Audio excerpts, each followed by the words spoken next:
Wednesday, November 18th, 1987. Toward the end of rush hour, a passenger riding up the Piccadilly line escalator drops a lit match. By chance, the match falls through a gap in the wooden steps and lands on the trash-clogged grease of the escalator running track. 7:29 p.m. 16 minutes to catastrophe.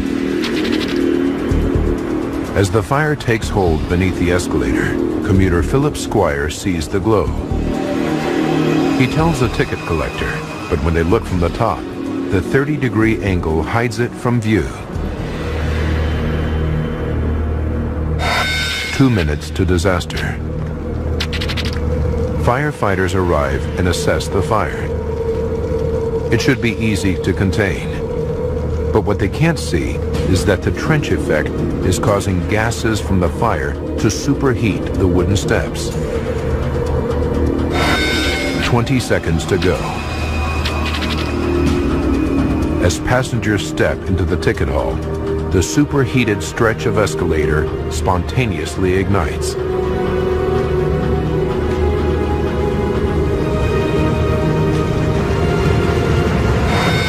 Disaster strikes. Flames surge up the wooden steps, traveling at 40 feet per second. A jet of fire erupts into the ticket hall with a heat output of 25 megawatts, as much energy as a jumbo jet uses during takeoff.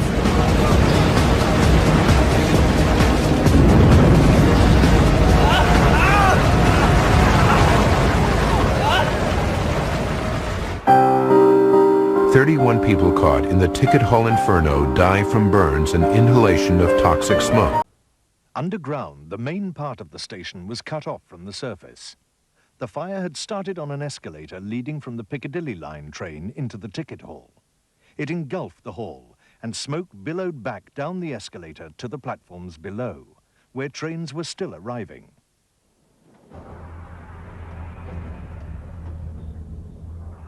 On the platforms, there was chaos.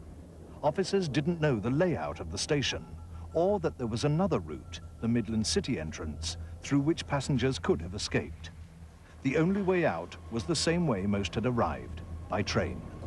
But some trains had been instructed not to stop, leaving the desperate passengers stranded. Other trains did carry passengers away, but new passengers got off and were left behind at the station instead. Officers directed them away from the burning escalator onto another platform, the Victoria line, and up another escalator. But this route just took them back into the blazing ticket area. People were forced to turn. They had to struggle back down an escalator that was still moving upwards. Back on the surface, the fire was so intense that firemen were quickly overcome by the heat and fumes. Reinforcements were needed to keep up the search for victims and break through the flames to the passengers trapped underground. The next day, police investigators moved into King's Cross Station to inspect the destruction. Somewhere in the ruins, they hoped to find vital clues to the cause of the fire. When I went down into the concourse area, it was completely devastated by the fire.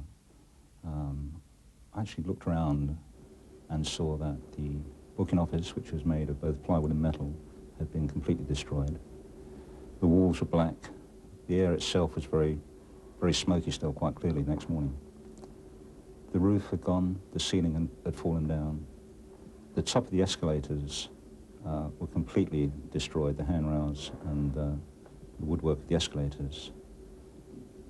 The actual place could only be described as devastation.